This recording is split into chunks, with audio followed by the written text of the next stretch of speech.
Quick ಆಗಿ ಆಗೋಂಥ mushroom pepper ಫ್ರೈನ ಖಂಡಿತ try ಮಾಡಿ.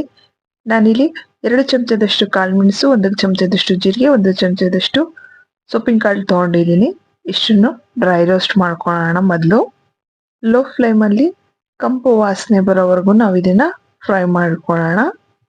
ಈಗ ಇದನ್ನ ತುಂಬಾ ಚೆನ್ನಾಗಿ ಪೌಡರ್ ಮಾಡ್ಕೊಳ್ಳೋಣ. ತರಿಯಾಗಿ ಬೇಡ, ಫೈನ್ ಪೌಡರ್ ಮಾಡ್ಕೊಳ್ಳೋಣ. ನಾನಿಲ್ಲಿ 2 ಚಮಚದಷ್ಟು ಆಯಿಲ್ ತೊಗೊಂಡಿದ್ದೀನಿ.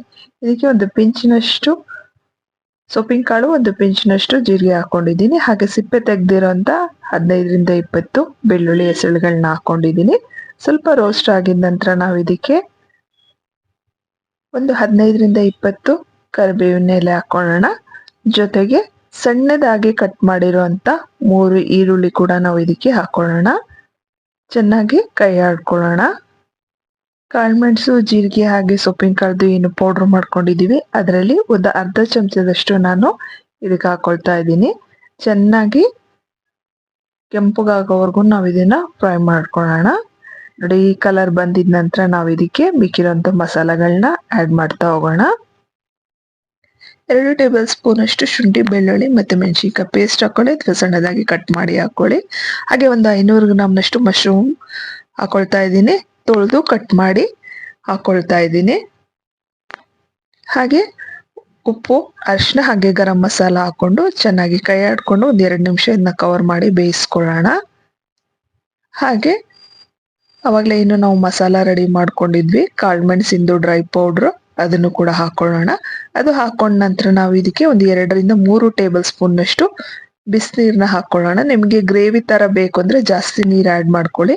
ಡ್ರೈ ಆಗೇ ಬೇಕಂದ್ರೆ ಜಸ್ಟ್ ಒಂದು 2 ಸ್ಪೂನ್ ಅಷ್ಟು ನೀರು ಹಾಕಿದ್ರೆ ಸಾಕು. ನೀರು ಹಾಕ್ಬಿಟ್ಟು ಮತ್ತೆ ಇದನ್ನ ಕವರ್ ಮಾಡಿ ಬೇಯಿಸ್ಕೊಳ್ಳೋಣ. ಮಶ್ರೂಮ್ ತುಂಬಾ ಸಾಫ್ಟ್ ಆಗಿರುತ್ತೆ, ಹಾಗಾಗಿ ಬೇಗ ಬೇಯುತ್ತೆ. ಇನ್ ಕೇಸ್ ನಿಮಗೆ ಬೆಂದಿಲ್ಲ ಅಂತ ಏನಾದ್ರು ಅನ್ಸಿದ್ರೆ ಇನ್ನೊಂದ್ 2 ನಿಮಿಷ ನೀವು ಇದನ್ನ 1-2 ಸ್ಪೂನ್ ಅಷ್ಟು ನೀರ್ ಹಾಕ್ಬಿಟ್ಟು ಇನ್ನೊಂದ್ 2 ನಿಮಿಷ ಬೇಯಿಸ್ಕೊಳ್ಬಹುದು. ಲಾಸ್ಟ್ ಅಲ್ಲಿ ಸರ್ವ್ ಮಾಡೋ ಟೈಮ್ ಅಲ್ಲಿ ನೀವು ಇದಕ್ಕೆ 15ರಿಂದ 20 ಕರಿಬೇವಿನ ಎಲೆಗಳು ಹಾಗೆ ಒಂದು 2ರಿಂದ 3 ಹಸಿಮೆಣಸಿನಕಾಯಿನ ಸ್ಲಿಟ್ ಮಾಡಿ ಹಾಕೊಳ್ಳಿ. ಸ್ವಲ್ಪ ಕೊತ್ತಂಬರಿನೂ ಕೂಡ ಹಾಕೊಳ್ಳಿ.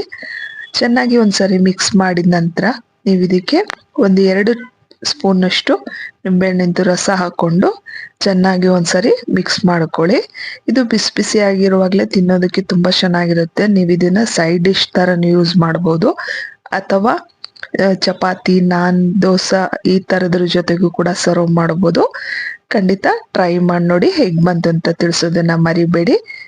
ಸೊ ನಮ್ಮ ಮಶ್ರೂಮ್ ಪೆಪ್ಪರ್ ಫ್ರೈ